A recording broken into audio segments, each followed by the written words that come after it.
안녕하세요. 저는 신백현 중학교에서 과학을 담당하고 있는 오보람입니다. 저는 이번에 에듀테크를 활용해서 수업에 적용하는 거에 대한 발표를 하기 위해 이 자리에 왔습니다. 그럼 지금부터 제가 어떻게 에듀테크를 활용해서 수업에 적용했는지 발표를 하기 시작할 텐데요. 일단 제가 사용한 에듀테크 프로그램은 구글 오피스입니다. 많은 분들이 일단 먼저 구글을 사용하고 계실 텐데 제가 활용한 프로그램은 구글 중에서도 구글 사이트라고 하는 프로그램입니다. 그래서 구글 사이트로 어떻게 수행평가에 적용했는지를 보게 될 건데요. 그 프로그램들 중에서 선생님한테 필요한 프로그램 혹은 내가 해야 할 수행평가에 적용할 수 있는 프로그램을 선택할 수 있냐가 오히려 능력이 되는 것 같아요. 그래서 이번에 구글 이 사이트를 알고 계셨던 선생님이든 혹은 모르셨지만 이번 기회에 알게 되는 선생님이든 제가 활용한 방법을 아이디어로 가져가셨으면 좋겠습니다. 그럼 먼저 구글 사이트에 대한 수행평가를 보도록 하겠습니다. 네, 구글 사이트에 대해서 일단 먼저 간단하게 어떤 프로그램인지를 보겠는데요. 이런 식으로 구글 사이트는 학생마다 자기가 원하는 홈페이지를 만들어가는 과정이에요. 아이들마다 원하는 홈페이지를. 그래서 이렇게 홈 화면이랑 발표 자료 이런 식으로 탭을 만들어낼 수 있고요. 그 탭마다 아이들이 원하는 자료를 이제 올려놓을 수 있게 되어 있습니다. 그래서 이 구글 사이트를 활용한 거가 저의 수행평가의 취지에 맞기 때문에 제가 이 구글 사이트를 사용하게 된 건데 제가 한 수행평가의 기준으로 먼저 한번 보시게 되면 이렇게 페임랩이라고 하는 수행평가인데요. 페임랩은 기본적으로 발표를 하는 수행평가입니다. 그래서 발표라는 수행평가 안에 제가 필요했던 부분들이 어떤 거였냐면 첫 번째로는 제가 담당이 과학이기 때문에 과학에 대한 발표를 한다라는 건 근거 자료가 굉장히 중요하기 때문에 근거 자료를 모을 수 있는 공간이 일단 있어야 되고요. 그 근거 자료를 모은 근거 자료를 모은 거를 가지고 이제 발표 자료로 이제 생성하는 공간이 따로 있어야 되고 또 발표하는 친구가 정말 전문가가 돼서 그 발표를 하는지에 대해서 확인할 수 있는 공간이 또 있어야 되고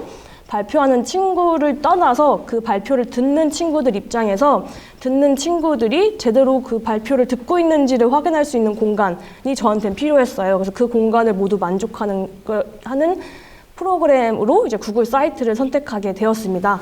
그래서 여기 보시면 이제 잡지 만들기가 10점이고 발표가 20점짜리 총 30점짜리의 수행평가였는데 잡지 만들기가 이제 구글 사이트를 만들어가는 과정으로 수업 내용에 관련된 질문 주제를 생성하냐라는 채점 기준이 있었는데요. 페임랩이라고 하는 것 자체가 전문가가 돼서 발표를 하는 거기 때문에 질문 주제 생성이 가장 중요했어요. 그래서 오른쪽에 보시면 힘들고 오래 걸리지만 중요한 질문 찾기, 그래서 아이들한테 2학기 때 한 수행평가였는데 2학기 초에 아이들에게 나는 이런 수행평가를 하게 될 거고 너네들은 찾아야 되는 가장 중요한 게 질문이다. 너네가 그 질문 주제에 대해서 전문가가 되어서 발표를 해야 된다. 그래서 질문을 찾아야 된다. 그래서 한 달 반 정도의 기간 동안 1학기 때 배운 내용 포함 2학기에 배운 내용을 모두 합쳐서 궁금증을 적어라 라고 해서 구글 사이트에다가 모아놨습니다. 그래서 구글 사이트를 보시면 이런 식으로 각 친구들마다 자기가 어떤 거에 대한 질문을 만들지 질문 주제를 다 적어놨고요.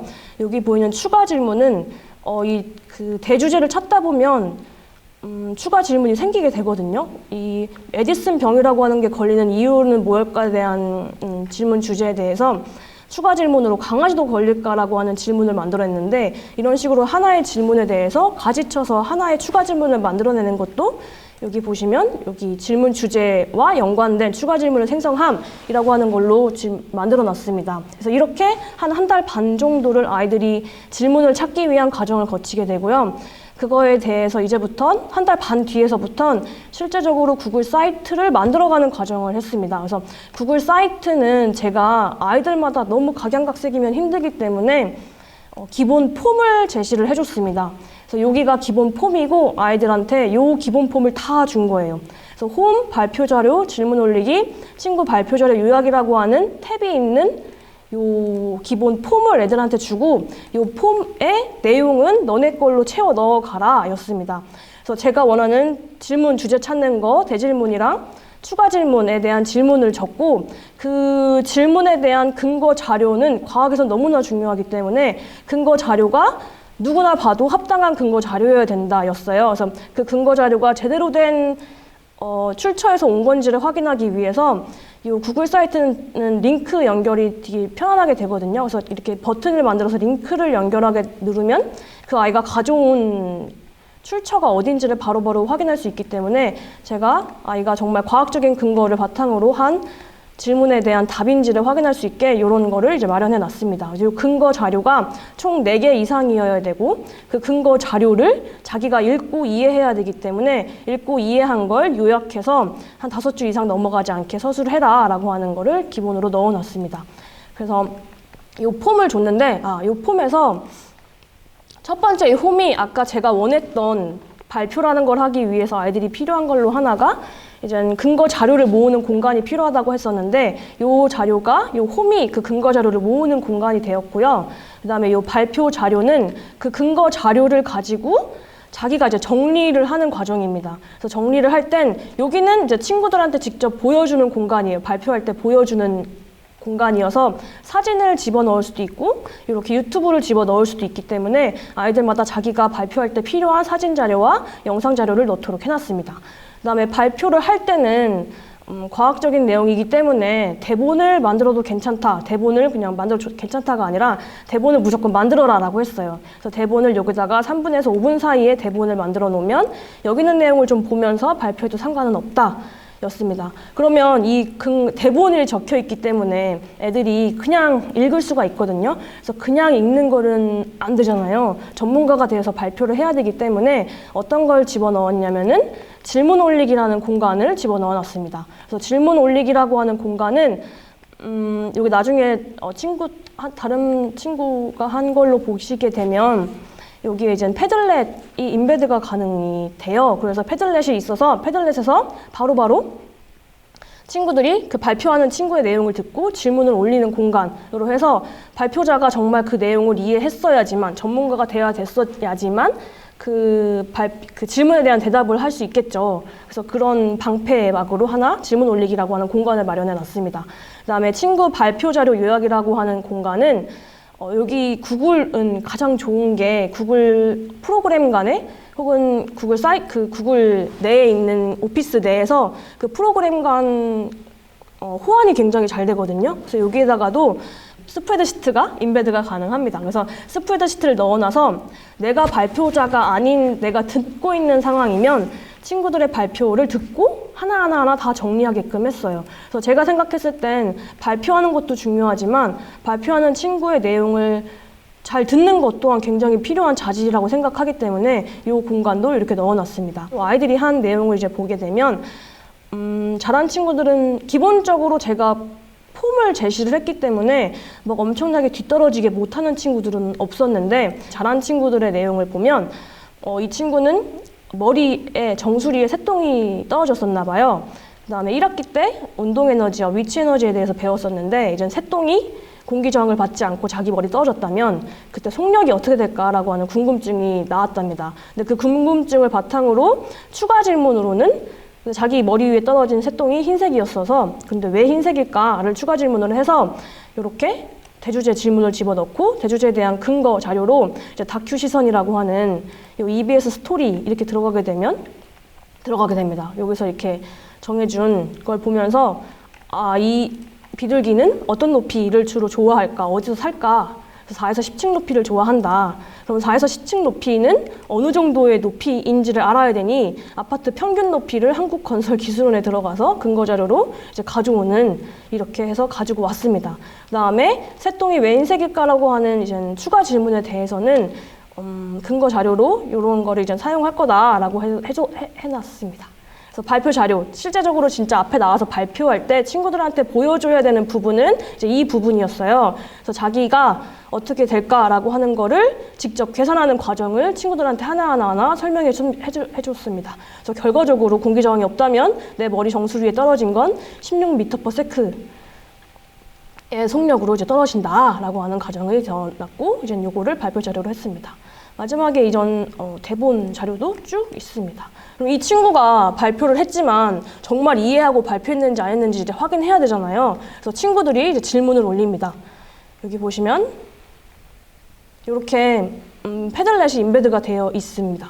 그래서 패들렛, 인베드된 패들렛에 다른 친구들, 이 발표를 듣는 친구들이 질문을 넣어주게 되면 제가 그 질문 중에서 한 2개 정도를 뽑아서 이 발표자에게 질문을 합니다. 그럼 발표자가 그 질문에 대해서 답을 할 수 있으면 점수를 얻어가고요. 답을 하지 못한다면 전문가가 아직 아니기 때문에 점수가 깎이게 되는 구조였습니다. 이렇게 하게 되고 그 다음에 이 친구가 발표자가 아닌 듣는 사람으로 앉아있을 때는 다른 친구의 발표에 대해서 여기 보시는 것처럼 이렇게 쭉 정리를 하게끔 해서 발표하는 친구들의 내용도 잘 들을 수 있게끔 하는 이런 걸 마련해 놨습니다.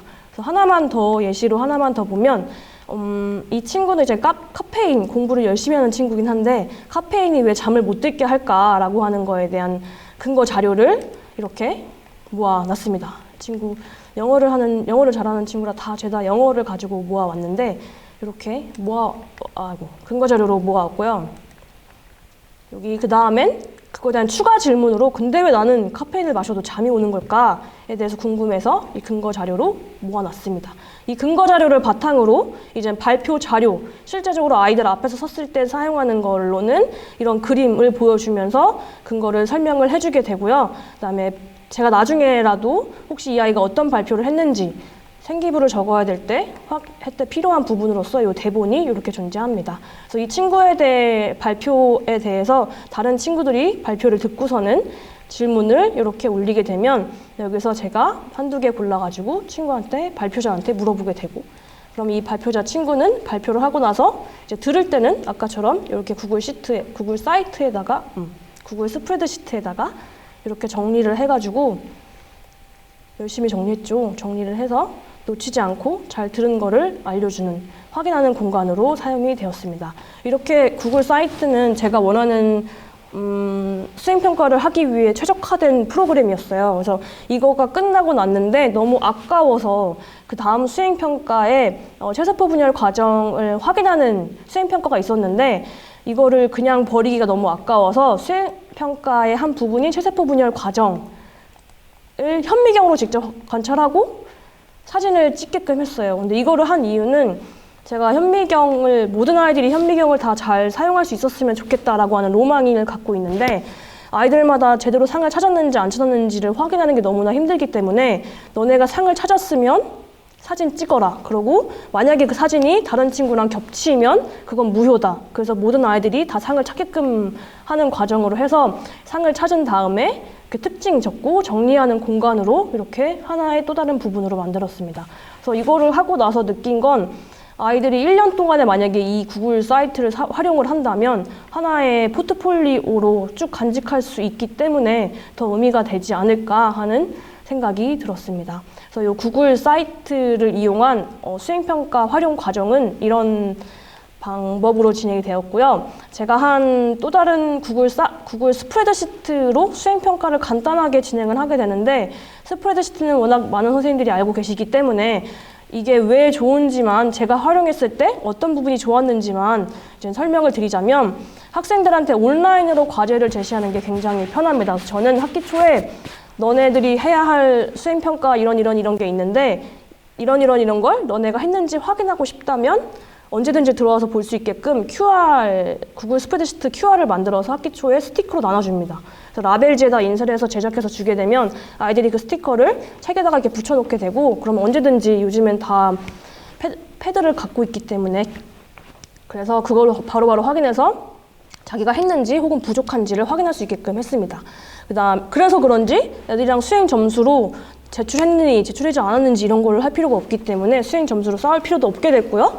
아이들이 언제 어디서든 수행 활동 여부를 확인 가능하기 때문에 자기가 까먹고 못했으면 바로 할 수 있는 동기부여도 되었고 단원마다 매번 간단한 수행 활동을 진행해서 수업 집중도도 높일 수 있는 걸로 좋았습니다. 그래서 어떻게 했냐면 제가 그 구글 스프레드시트를 활용한 평가로는 이 채점 기준 5가지가 존재했어요. 그래서 각 단원마다 활동을 하게끔 만들어놨고 이 5가지의 활동을 사이트에 이렇게 스프레드시트에 이렇게 집어넣어놨습니다.